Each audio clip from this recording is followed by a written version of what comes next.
What's up guys? Good evening, good morning, good afternoon sa iba't ibang sulok ng mundo na mayroong YouTube channel. For today's video guys, magluluto po tayo ngayon ng sinigang na salmon. Ayan siya guys. So, bago po, hugasan muna natin. Lalamasin natin ang asin. Marami na po siyang asin. Happy New Year po guys! Naisipan kong i-upload ang gagawin kong pagsigang para may pang-updates po ako sa aking long form video. Salmon. Nakatatlo ko na rin itong hugas. Naisipan kong i-scrub ng asin.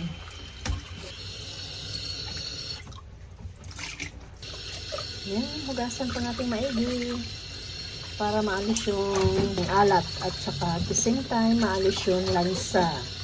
Sigang tayo ng isda kasi po na lang karne itong mga nagdaang araw, kaya mag-isda naman tayo. Isa pang banlaw.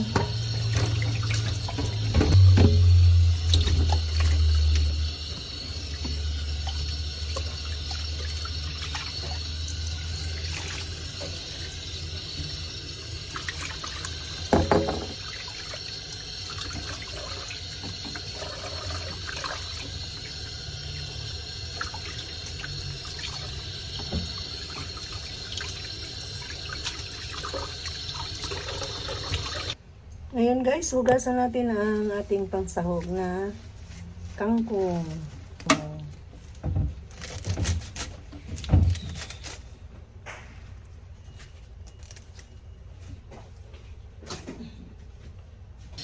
Linisang maigi.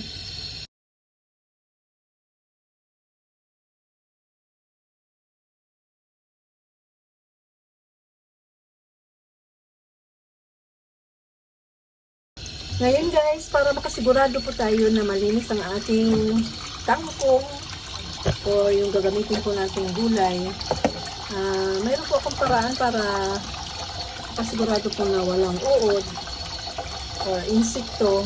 Lagyan po natin ng suka itong tubig. Ayan po guys, estimated lang. Tapos lagyan natin ng konting asin.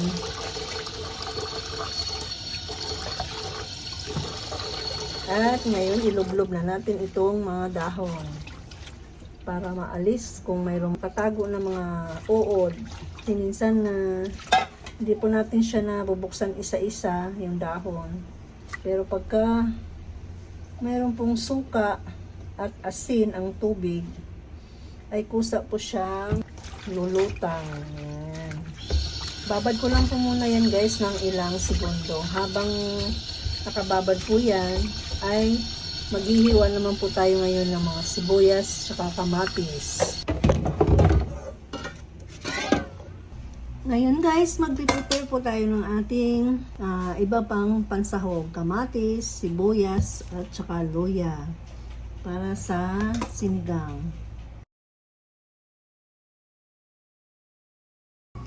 Ayan guys, naka-prepare na ang ating lulutuin na salmon. Yan. Sasalang ko po muna itong sibuyas, kamatis at saka luya para magpakulo ng tubig. Sabay ko nagpakulo ng tubig guys. Ayan. Ngayon guys, isusunod po natin ito paglagay doon sa kumukulong tubig. Pero hindi ko po siya lahatin guys. Magpili po ako ng pang perito. Ayan, ito lang yung aking isigang. Dami naman siya marami.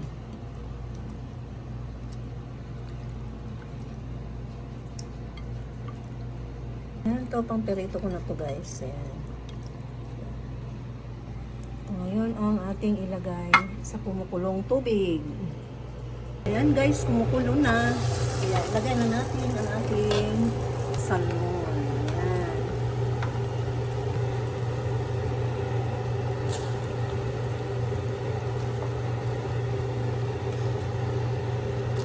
Actually guys, pinag-alisan niya ng ano, pang sashimi.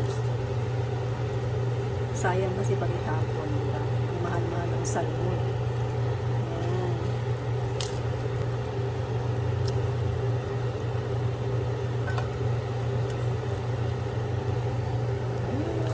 Sarap niyan.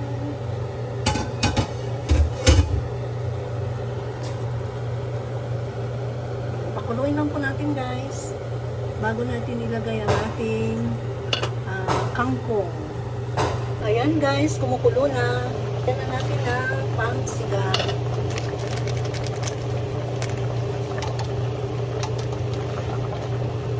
Diba?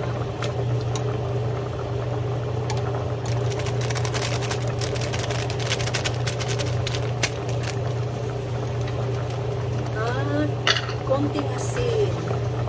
Salt. Tsaka paminta para mabango.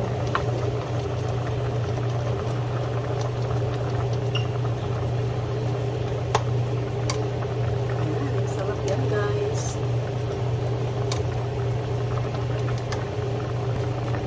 Matikman nga kung maasim. Ubus ko na nga ito para mas masarap.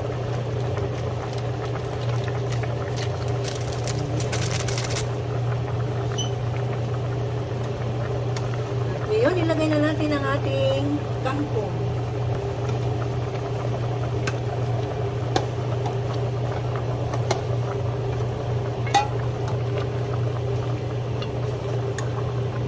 At takpan na natin. Mamaya tikman natin ulit kung kailangan pa ng asin.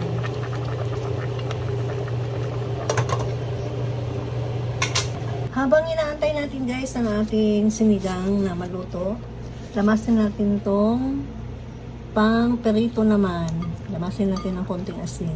Yan ang paminta konti.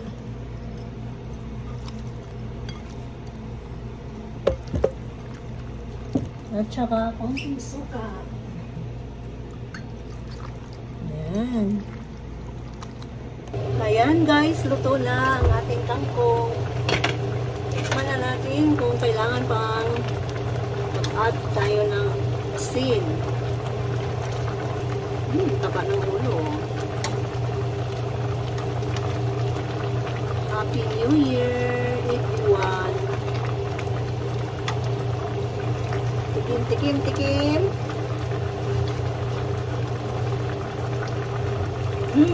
Sarap. Hindi ko na kailangan mag-add ng asin. Tama na siya. Ito na ang ating sinigang salmon. Nung muna ko siya makita guys, nagtataka ako, bakit ganun siya? Bakit orange? O diba? Medyo innocente pa. Way back 2008, yan. Ulang-una ko siya nakita doon sa Rota guys. Sa aking amo. Talagang kulay niya pala yung orange. Sa Bisaya kasi ang salmon yung nasa lata. Sarap. Fresh salmon. Thank you for watching guys. Have a blessed New Year. Please don't forget to subscribe on my YouTube channel. Hit the notification bell para updated po kayo kung ano man yung aking ina-upload. Bye. Thank you. At ngayon na may magpiprito na tayo, isa lang po lang ang aking kawali. Isa lang po yung aking kawali guys. Lipat muna natin siya. Ang aking kawali para pagpirituhan. Ang pangalawang putahe natin guys, ang prito salmon.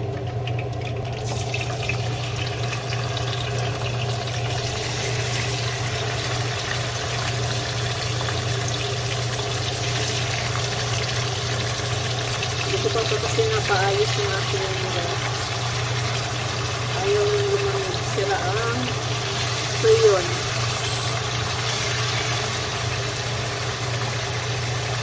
Dito kasi sa Saipan guys, ilan lang ang gumagawa ng tuyon sa refrigerator. Noon na marami, kaso yun natin at Pilipinas. Sila Isipan kong iparito para hindi pa siya butas.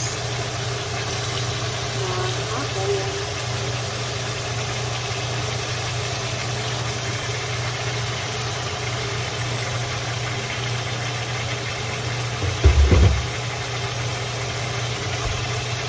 Nakasama ng ating pipirito salmon isda. Thank you for watching. See you in my next video. Bye. Let's eat, guys. Yan, kain na po tayo. Hapunan.